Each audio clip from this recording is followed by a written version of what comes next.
San Jose State's safety app Tip Now is receiving good reviews as it hits its 8th anniversary of launching. Hundreds of Bay Area residents gathered at Avaya Stadium to run for charity on Saturday night. I'm Salvatore Maxwell, and I have a story about how San Jose State is saving its student newsrooms. Coming up next. From the School of Journalism and Mass Communications at San Jose State University, your source for what's happening with a fresh perspective on today's issues. You're watching Update News. Welcome to Update News. I'm Noe Magana. And I'm Kristen Lamb. Student journalists are taking to social media to highlight the financial struggles student newsrooms are facing. San Jose State has seen its own problems with funding for its student-run publications and broadcasting programs. Salvatore Maxwell is live on campus to tell us more. Salvatore? Kristen, San Jose State student-run media includes Spartan Daily, The Spear, and our very own Update News. San Jose State University's student journalists are asking for more funding and resources to keep student media alive. On April 25th, current and former journalism students across the nation campaigned on social media to express their support and highlight the importance of student media. Papers across the country are losing funding because universities are choosing not to support those papers, and students can't get private donors to help. So it's important to raise awareness about what we do in these environments. The movement was the result of Southern Methodist University's The Daily campus reverting back to depending on university funding. University of Florida's The Independent Florida Alligator editors started the online protest. Similar to the rest of the industry, student papers are having a hard time raising or making money to sustain their printing costs. Our printing can run as high as $80,000 to $90,000 a year, and that's very typical and actually very good price when I compare it to other schools across the country. Hendricks says he has seen revenue fall as much as 40% because of the lack of advertising and university funding. Although the newsrooms have seen major cutbacks, Hendricks says there is a lot of value in having robust student news media. Our student media is one of the best training tools ever created, frankly. And you don't want to just say, well, then let's just cut out print and just go to broadcast, because it's too great of a training tool. The Spartan Daily has helped many students shape and develop their journalism craft. The Daily has and will continue to pride itself on never missing an issue since the first day of publication as a daily back in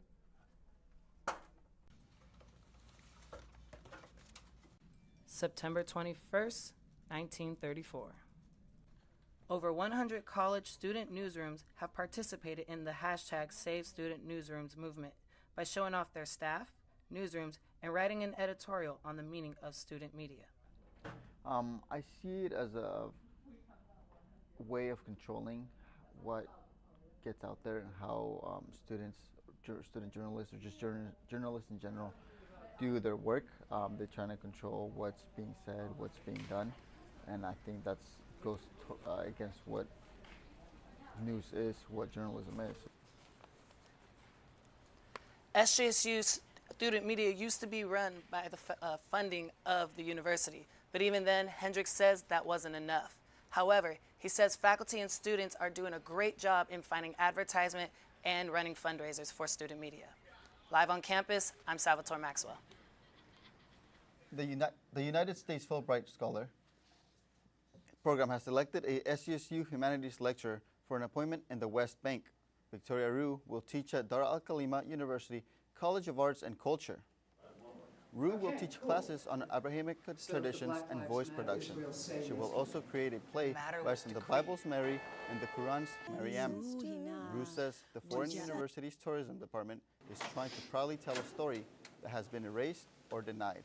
I'm very, very happy to be a part of this tourism department and this move toward claiming their identity, the identity of the Palestinian people. When she returns from the Palestinian town of Bethlehem, Rue plans to share her experiences with her classes at San Jose State. She says she hopes to start an exchange program between Dar al-Khalima University, College of Arts and Culture, and SJSU. San Jose union workers are fighting for their rights. They celebrated International Workers' Day in the streets of San Jose Tuesday. Hundreds of residents joined the May Day March. Cynthia Loera has more on the story. Traditional Aztec dancers led the March for Workers' Rights as protesters followed behind them. Attendees of all ages gathered to express their frustrations with discrimination and unfair policies among workers' unions. We're really trying to reach out more, get more involved with not only stuff on campus, but outside of campus. Agustin Chapa is a freshman theater student and in his short time on campus has become a student advocate for social justice in the community, working with the Chicanx Right organization, Mecha. This march is really important because it's kind of where a lot of our civil rights started, with the farm workers, with Cesar Chavez. SJSU's Student Advocates for Higher Education, or SAHE, also attended the event. Member Estefania Bautista says undocumented workers are the backbone of our society. It's really important SAHE is here because we're here for immigrant rights, specifically undocumented workers, which, ranges from college students to elders. Speakers outside of City Hall took turns to address the issues they feel the community faces. Many people at the event say the tech industry flooding into San Jose doesn't offer them possibilities of employment. I'm part of a union. I am a worker. May Day has significance for workers, particularly left-leaning groups. And this is an opportunity to talk to people who might be like-minded. SJSU students joined San Jose residents to march in solidarity with workers protesting for their rights. The march took place Tuesday afternoon and began in Roosevelt Park and ended in San Jose City Hall. In San Jose, Cynthia Loera, Update News. SJSU's graphic design program ranks in the top 10% of the Animation Career Review this year. In the 2018 Graphic Design School rankings, SJSU places in the top 7% nationally and top 5% of public schools. The Bachelor's of Fine Arts application process is competitive, and students must pass portfolio reviews to stay in the program. The design department keeps track of where alumni work, going back as far as 1980. The chair says students get hired right after graduating. Our program strength definitely is we care about theory, but we also care about practice. So like it is a combination of challenge in heart and challenge in mind. She adds that many students in the two-year program are first or second generation students. This year's graphic design Bachelor's of Fine Arts class will put on its final showcase in mid-May. A trade war between the United States and China has been escalating since April, after the Trump administration proposed to impose tariffs on steel and aluminum imports. The tension between the two countries are raising public concerns. Juan Xuanzhen has more about the San Jose State community is reacting. Yes, Noe. As the Trump administration threatens new tariffs on many countries, Chinese leaders are pushing back with their own plans to limit U.S. goods. This trade war has consumers and leaders of many industries worried. The uncertainty can be felt at SJSU as students and faculty wait to see what happens between the two countries. SJSU students and faculties are paying close attention to the United States and China trade war. The U.S. President Donald Trump has proposed to impose tariffs on imports of steel and aluminum in March. China responded by imposing tariffs as high as 25% on U.S. imports, which affects 128 products.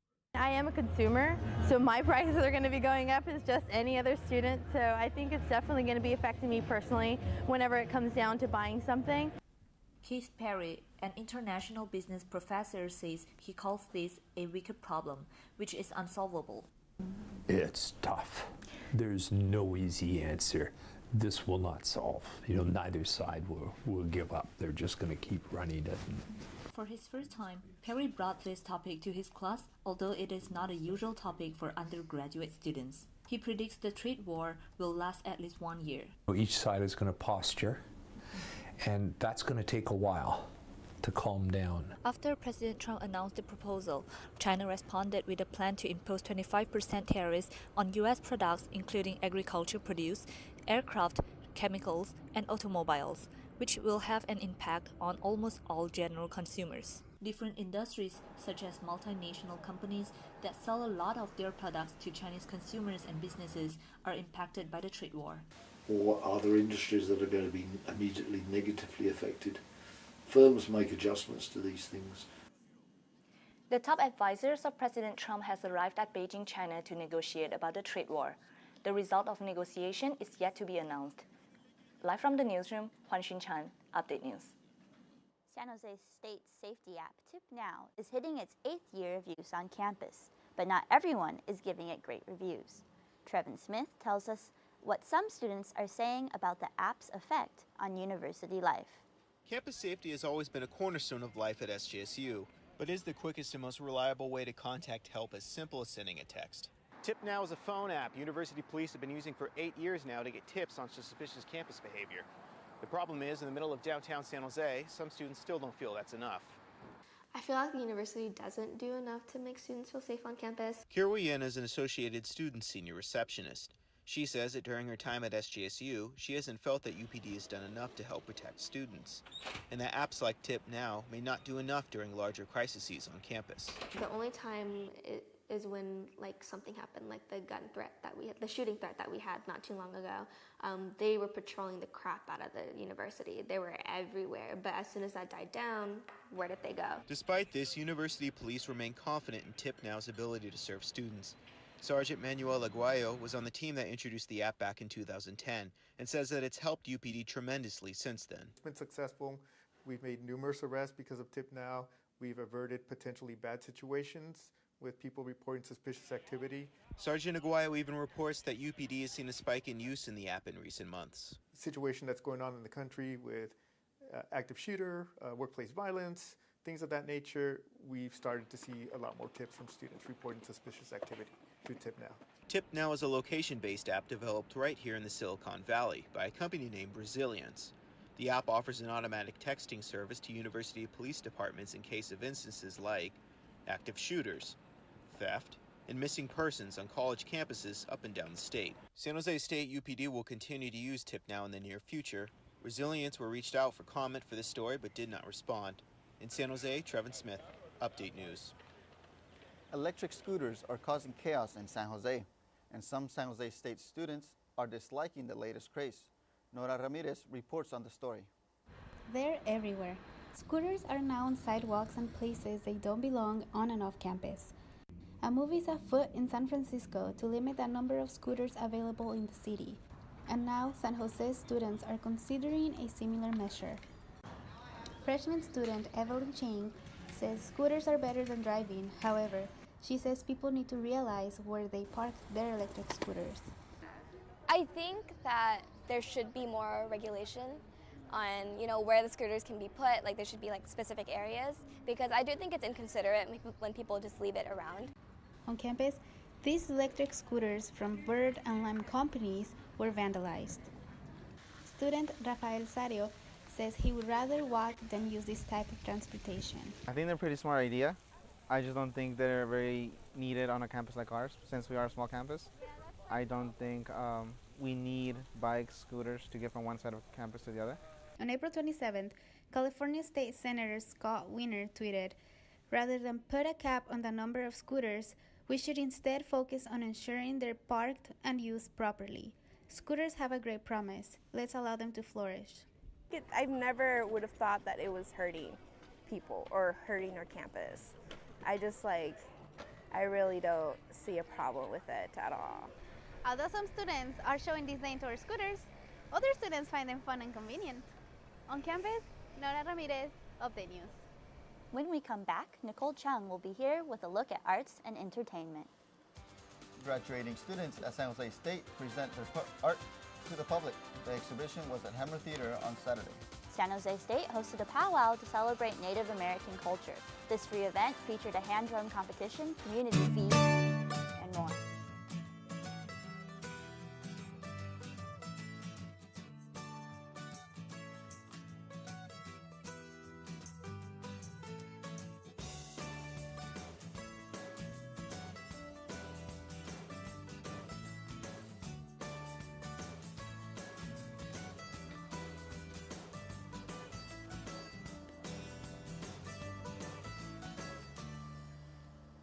And now we have Nicole Chung with A&E. I heard there was an exhibition. Tell us more about it. Well, it certainly sounds like there was a lot of talent on display. As students wrap up their time at San Jose State, some are capping it off for all to see in a public venue. SJSU students presented their digital media artworks at Hammer Theater on Saturday. The exhibition was a chance for graduating students to show their culmination of their studies. Daisuke Iguchi has more on the story. The theme of the exhibition choice was the combination of digital media and art. It featured computer simulation, virtual reality, game, and sonic interactivity presented by the 10 student artists. I haven't looked at all of it, but there was one cool thing, the home screen, how it kind of reflects our personality and stuff. And I never thought of thinking of the home screen like that. So, that kind of inspires me to think of different ways of how we show ourselves. Some students combine the knowledge from art with the other majors such as electrical engineering. Alicia Eddard studies microtechnology and robotics. Through this artwork called To Be Determined, she speculates the future life after the extinction of humans. So my concept behind my piece is building off the idea we're creating environments for future creatures and inhabitants. Each creature in the box has a microcontroller, so it moves and responds when someone comes closer. Since Eddard wanted to make art from nothing, she made all of the 4 pieces of art using recycling materials. For me, it fulfills a number of spaces where, we get our students into a really professional environment and show their work and just let it show and shine in the sort of professional way they put together. This was the first time for SJSU Art Department to host the exhibition at the Hammond Theater. Choice exhibition was free and open to public. The SJSU Art Department will host more exhibitions at the Hammond Theater in the future. In San Jose, Daisuke Iguchi, Update News. You've heard of the Winchester Mystery House here in San Jose.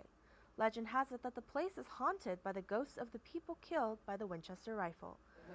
Well, a San Jose State professor says evils exist within spaces rather than people. SJSU English professor Catherine Harris guest lectured at the San Jose Museum of Art Wednesday about the connection between houses and Gothic novels. She cited Mary Shelley's Frankenstein and the 20th century novel The Shining. The way these ideas around a threat that exists in the world but inhabiting this or coming into the space that we inhabit, how those play out in both cinema and literature is completely where part of the ideas of this show. Gothic Monsters and Evil Houses was the final lunchtime lecture of the semester. The lecture was in conjunction with the exhibit currently at the museum called The House Imaginary. Going with the theme of houses, the museum will show the movies Get Out and The Shining next Thursday night. San Jose State can add one more experience to its long list of cultural events, a powwow. Community members gained some insight on Native American culture. Jelani Reyes has more on the story. Music and dance performances filled Tower Lawn as the first ever powwow was held Saturday. The all-day event was held by the Native American Student Organization, a group at San Jose State University that focuses on Native Americans' interests. The powwow is very important, especially to have at SJSU because it's very sacred to our people, and it's a way for all of us, people from outside and tribes, to come together. Rooker says a powwow is sacred to both Native Americans and Indigenous people. She says the center of the circle is blessed before every powwow. It's good to respect that, and it's really significant that this is on our campus because I didn't think this was going to happen. As the day went on, many community members made an appearance, including Assembly member Ash Kalra. He honored the Native American Student Organization for holding their inaugural event. For Native American students, not only is it important for them to understand their heritage, but all of us as Americans, all of us as Californians. Vendors sold everything from accessories to apparel. As performance competitions continued, Chief Diversity Officer Kathleen Wong-Mao was honored for her involvement with the powwow. I think that this is an important part of any university, is to support a way for students to feel affirmed, present, connected with their culture. Dancing performances wrapped up with an appearance from Aztec dancers. Native American Student Organization members said they hope to continue this tradition throughout the years. The next Native American Student Organization event will be held from May 3rd to the 4th in the Student Union Theater. On campus, Jelani Reyes, Update News. Asian Pacific Islander American Heritage Month is in full swing. On and off campus organizations came together Tuesday to kick off the month with a celebration of diversity and heritage. A dozen organizations set up tables in the 7th Street Plaza. Participants enjoyed activities, cultural performances, and free food. Filipino student organization Akbayan hosted the event as well as participated with a traditional mountain dance.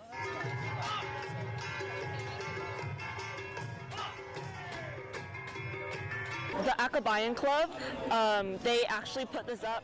It's an Asian Pacific Islander Heritage Day because all of our Asian clubs are not as well represented as the other clubs, and we noticed that we actually don't have a Heritage Day on campus. The Japanese Student Society, or JSS, had participants fold origami crafts and paint calligraphy. The organization includes Japanese and non-Asian students alike. San Jose State students are celebrating the end of the semester by sharing their accomplishments with the community. Students from different departments presented their community service projects at the COM University Fair. Selena Ramirez has more on the story. SJSU students are working on voting, recycling, and reading projects in San Jose neighborhoods. The projects are part of COM University, a partnership between the city of San Jose, SJSU, and the neighborhoods around the university. It helps us engage with other people and network with other people as well. The projects, which run through the end of the semester, are led by students from 11 different departments.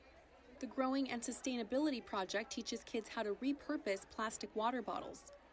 The kids can cut the used plastic bottles in half to make a pot where they can then plant fruits and vegetables. Terry Christensen is the co-founder of COM University, which started in 2005 and has been helping underserved communities since. It's all things the neighborhood wants.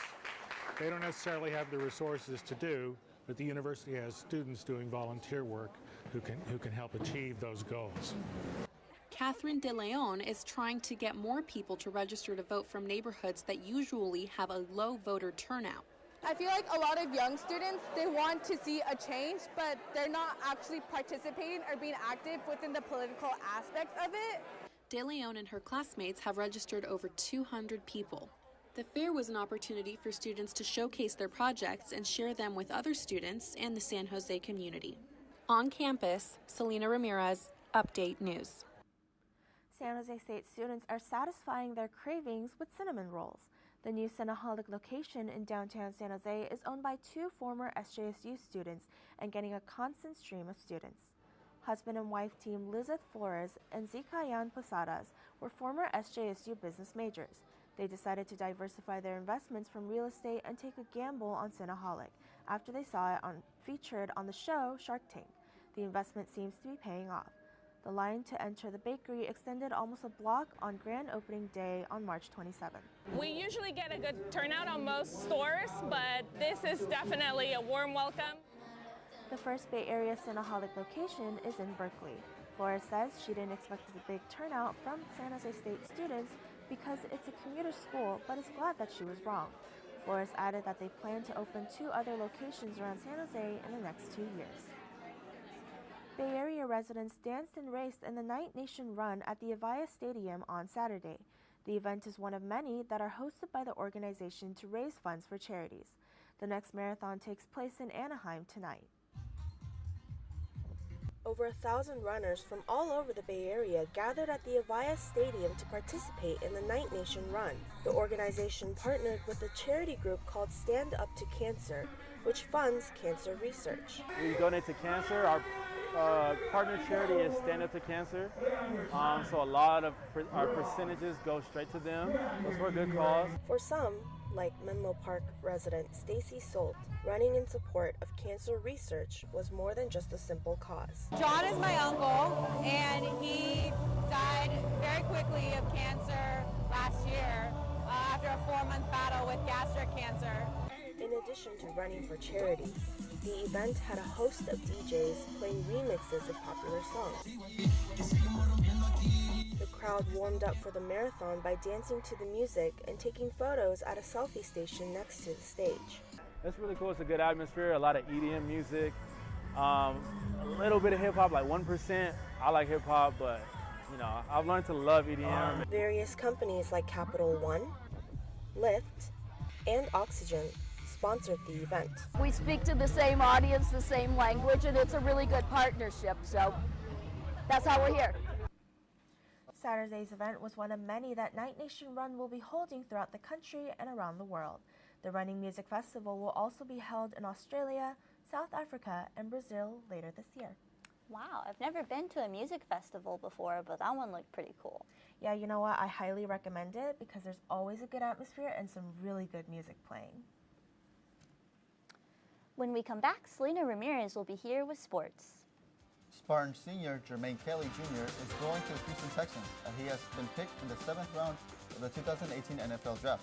The new Spartan softball field has been completed after months of construction. The Spartans hosted their last home series there.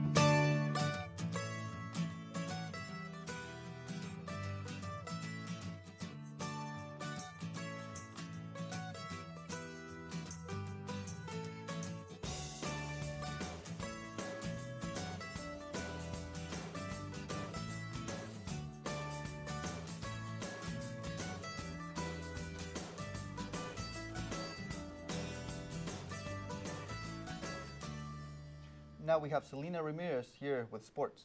Were any Spartans in the NFL draft? Yeah, actually, Kristen, a few were actually signed.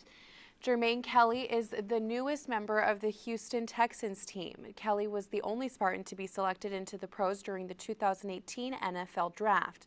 The 6'1" 222 pounds defensive back was the Houston Texans' 4th pick of the 7th round, 222nd pick overall. During the pro day on March 23rd, Kelly recorded a 4.47 in the 40-yard dash and a standing 34 inches vertical leap. A lot of scouts told me right after my press in 40, they told me that I wouldn't. There were other San Jose's notable players that were not drafted this year but were signed as free agents. Linebacker Frank Ginda, who led the team last season with 173 tackles, signed with Arizona Cardinals. Punter Michael Carrizosa signed with the Cleveland Browns. He averaged 46 yards per punt last season. His longest punt was 68 yards. 6 other Spartans also signed with NFL teams. And the San Jose Sharks are heading to Las Vegas for Game 5 of the 2nd round of the playoffs. The series is tied at 2 after their 4-0 win on Wednesday. Before the puck dropped, fans gathered in San Pedro Square Market to rally ahead of the game and march to the SAP Center. The Sharks mascot, Sharky, led the group of about 100 fans through downtown. Fans chanted to the beat of the drums all the way to the tank, where they were hyped up with music, dancing, and giveaways. Despite all the fun that was going on, fans knew how important the game was. Sharks need to tie the series to make it Game 6 so we can come back home. Sharks former player Mike Rickey made an appearance outside the tank to rally the fans. The crowd included fans of all types, including the 4-legged furry kind. There were those who took the opportunity to show their pride with some face paint. Sharks return home on Sunday night at 7:30. And members of the SJSU community are celebrating the opening of the new Spartan softball field. A ribbon-cutting ceremony on Friday followed the softball team's first on-campus game in almost 2 years. Until Friday's opening, the team played almost 2 years on the road. Head coach Peter Turner cut the ribbon, and about 100 people were on hand to show their support. And during construction, the team played 98 games without a home facility. It's our home now, and that's the best part about it. We don't have to go to Michigan. We don't have to play anywhere else. We don't have to play on the football field. And I think that's the best part about it is we can hit in here, pregame, whatever, and this is our field. If we want to take extra reps, we have this field, and I think we're excited to just keep playing on this field. Despite lacking a home field, the Spartans won the Mountain West Championship last season. Phase 2 of construction will include completing the dugouts, the deck, and the stands. The opening of Spartan softball field came just in time for their last home conference series. The Spartans hosted the New Mexico Lobos in hopes of gaining ground in the Mountain West standings. Sarah Biela was at South Campus to cover the 3-game series. After months of construction, the Spartans hosted their last home series on their new field last weekend. With the Spartans holding a 1-0 lead in Game 1, second baseman Cassidy Clark tacked on 2 more runs in the 4th inning. The Lobos made things interesting by scoring a run in the 7th, but SJSU held on to win Game 1 3-1. It's difficult just the last 24 hours making this happen, but I thought we responded well. We should have hit the ball better than we did today, but hey, I'll take the win. On Saturday, it was a pitcher's duel between UNM's Chrissy Fortner and SJSU's Carolyn Bowman. The first run of the game didn't come until the 4th, being in favor of the Lobos.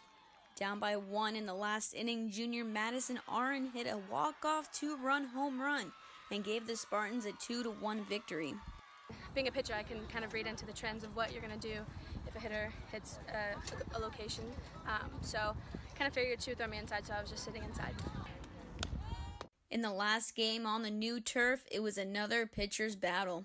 After an inside the park 2-run homer from freshman JC Phipps, Clark made it 3-0 after reaching on an error. Phipps's home run proved to be the game-winning hit as the Spartans completed the sweep over the Lobos. It went by her, and then I saw Chase just going like this, and I was like, oh my gosh, I have to run all the way around the bases. And I'm not the fastest, so I'm really surprised that I made it all the way around. The Spartans currently sit in second place in the Mountain West Conference with the Fresno State Bulldogs in first. The pressure is on as SJSU heads east this weekend to face the Utah State Aggies in its final conference series. On campus, Sarah Biella, Update News. Well, that's all we have for sports this week. Congrats to the Spartans who were signed. Yeah, let's hope they have long careers in the NFL. And that does it for this week's edition of Update News. For all of us here, thanks for joining us and see you next week.